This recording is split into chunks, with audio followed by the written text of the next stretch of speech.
एक तो ध्यान रखिएगा स्पीड का, स्पेशली जो पहली बार एग्जाम दे रहे हैं ना, वो शुरू में समझ नहीं पाते, आराम आराम से प्रश्न करते हैं और बाद में अचानक हड़बड़ी में सारे प्रश्न छूट जाते हैं उनको।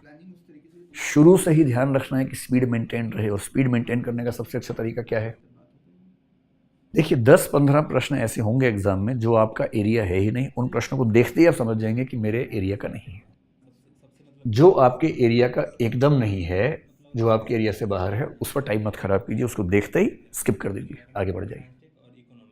जिन एरियाज पे आपने ठीक से तैयारी की है, यदि वो आपके एरिया के, जैसे मान लीजिए कि आपने संविधान ठीक से पढ़ा हुआ है, हिस्ट्री ठीक से पढ़ी हुई है और हिस्ट्री का सवाल है, तो वहाँ पूरी संभावना है कि आप ध्यान देंगे तो शायद आप ठीक गेस कर पाएंगे या ठीक उत्तर निकाल पाएंगे उसका। वहाँ टाइम का निवेश कीजिए। तो समय का निवेश, टाइम की इन्वेस्टमेंट वहाँ ज़्यादा कीजिए जहाँ कुछ संभावना है प्रश्न का उत्तर सही होने की। जहाँ आपका एरिया है ही नहीं, उसको छोड़ते चलिए। शुरू से स्पीड मेंटेन करेंगे तो बाद में दिक्कत नहीं आएगी। हिंदी मीडियम के विद्यार्थियों के लिए मैं आपसे कहूँगा कि कई प्रश्नों में ऐसा होगा जहाँ कोई शब्द आपको परेशान करेगा। जहाँ भी ऐसा हो, एक बार तेजी से इंग्लिश ट्रांसलेशन देख लीजिएगा कि उसमें अंग्रेजी में कौन सा शब्द है, क्योंकि कई बार जो टर्मिनोलॉजी होती है, पारिभाषिक शब्द होते हैं, वो हिंदी में अनुवाद उसका ऐसा होता है जो नहीं समझ में आता उतना, तो वो गलती ना हो जाए, देख लीजिएगा। तीसरी बात है कि रीडिंग जो है बहुत कॉशियस होनी चाहिए, सावधानी के साथ रीडिंग करनी है।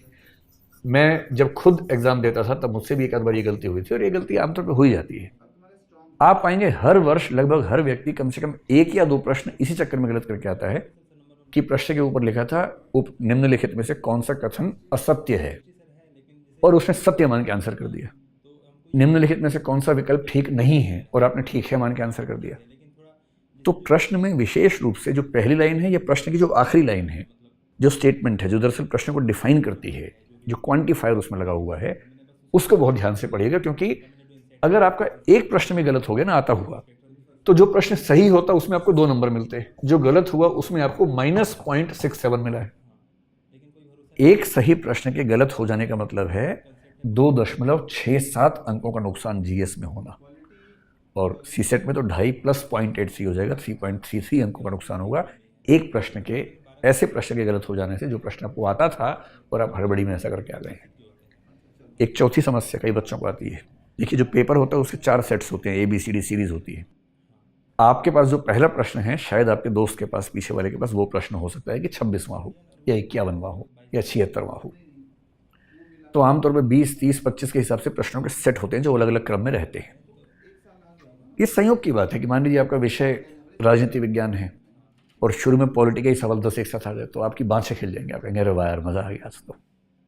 और ये भी हो सकता है कि आप हैं पॉलिटिकल साइंस के और शुरुआती प्रश्न आ गए साइंस के, फिजिक्स केमिस्ट्री के आ गए, जिसमें आपका हाथ तंग है और आपको लगा पहला भी नहीं आता, दूसरा भी नहीं आता, तीसरा भी नहीं आता, 8वां भी नहीं आता, 12वां भी नहीं आता, 14वां भी नहीं आता।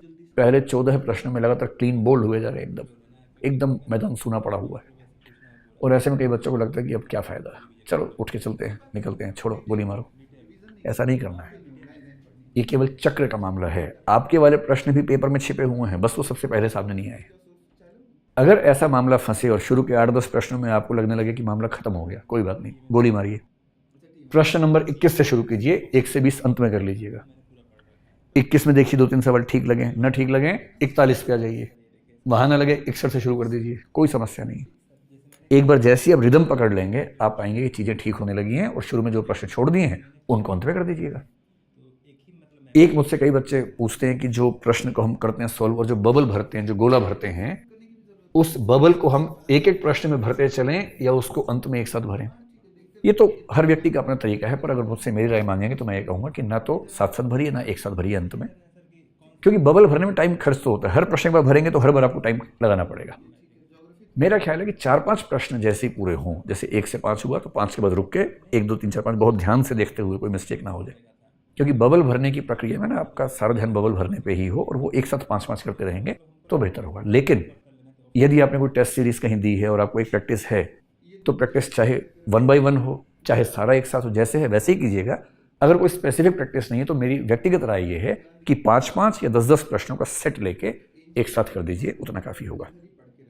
एक अंतिम सलाह मैं दे सकता हूँ सीसेट के मामले में। देखिए सीसेट में केयरलेस मत होइएगा। अगर आपको मैथ्स और रीजनिंग अच्छे से आता है तो मैथ्स और रीजनिंग के सवाल शुरू में कर दीजिए, आपका काम वैसे ही खत्म हो जाएगा। कॉम्प्रिहेंशन को लेकर बहुत दबाव की जरूरत नहीं पड़ेगी। यदि आपका मैथ्स गड़बड़ है और आप कॉम्प्रिहेंशन और रीजनिंग के भरोसे गए हैं, तो मेरी सलाह ये है कि कॉम्प्रिहेंशन और रीजनिंग को मिक्स करके कीजिएगा। कॉम्प्रिहेंशन में क्या होता है कि आप एक सवाल करते हैं, एक पैराग्राफ पढ़ा, उसमें एक प्रश्न आता है, और वो पैराग्राफ पढ़ने में ना दिमाग एकदम मतलब परेशान हो जाता है, बेचैन हो जाता है, दिमाग का दही हो जाता है एकदम। आप सेकंड पैरा फिर पढ़ेंगे, फिर थर्ड पैरा पढ़ेंगे, चौथा प्रश्न आते आते पहले 3 प्रश्न गड्ढमड्ढ होने लगते हैं दिमाग के अंदर। इसलिए कॉम्प्रिहेंशन के सवाल लगातार करने में आपकी प्रोडक्टिविटी लगातार डिमिनिश होती रहती है, कम होती रहती है। बेहतर ये है सी सेट में कॉम्प्रिहेंशन के 2 या 3 सवाल कर लीजिए, उसके बाद खटाक से रीजनिंग के 2 सवाल कर लीजिए। उसमें क्या होगा, दिमाग का दूसरा हिस्सा एक्टिव होगा, जो लिंग्विस्टिक इंटेलिजेंस है वो हिस्सा एक्टिव ना होकर के जो अरिथमेटिको लॉजिकल इंटेलिजेंस है वो हिस्सा एक्टिव हो जाएगा। वो हिस्सा एक्टिव हुआ, 2-3 प्रश्न कर लीजिए, फिर ये वाला हिस्सा शांत हुआ, फिर कॉम्प्रिहेंशन पे आ जाइए, 3 सवाल इसके कर लीजिए, फिर 3 सवाल वो कर लीजिए।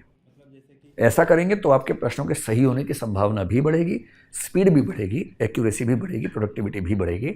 और यदि आप एक ही तरह के प्रश्न में उलझे रहे तो हर अगले प्रश्न में उसके गलत होने की संभावना बढ़ती जाएगी, जो घातक हो सकती है। मैं जहाँ से हूँ वहाँ पर जब एग्जाम में जाते हैं बच्चों को दही में मीठा डाल के खिलाते हैं शुभकामनाओं के लिए। तो आज की क्लास का उद्देश्य वो मीठी दही खिलाना है बेसिकली आपको, ताकि अब आप अच्छे तरीके से तैयार होकर जाएं। अन्य जो बातें हैं, एक तो ध्यान रखिएगा स्पीड का, स्पेशली जो पहली बार एग्जाम दे रहे हैं ना, वो शुरू में समझ नहीं पाते, आराम आराम से प्रश्न करते हैं और बाद में अचानक हड़बड़ी में सारे प्रश्न छूट जाते हैं उनको। शुरू से ही ध्यान रखना है कि स्पीड मेंटेन रहे, और स्पीड मेंटेन करने का सबसे अच्छा तरीका क्या है? देखिए 10-15 प्रश्न ऐसे होंगे एग्जाम में जो आपका एरिया है ही नहीं, उन प्रश्नों को देखते ही आप समझ जाएंगे कि मेरे एरिया का नहीं है। जो आपके एरिया का एकदम नहीं है, जो आपके एरिया से बाहर है, उस पर टाइम मत खराब कीजिए, उसको देखते ही स्किप कर दीजिए, आगे बढ़ जाइए। जिन एरियाज पे आपने ठीक से तैयारी की है, यदि वो आपके एरिया के, जैसे मान लीजिए कि आपने संविधान ठीक से पढ़ा हुआ है, हिस्ट्री ठीक से पढ़ी हुई है और हिस्ट्री का सवाल है, तो वहाँ पूरी संभावना है कि आप ध्यान देंगे तो शायद आप ठीक गेस कर पाएंगे या ठीक उत्तर निकाल पाएंगे उसका। वहाँ टाइम का निवेश कीजिए।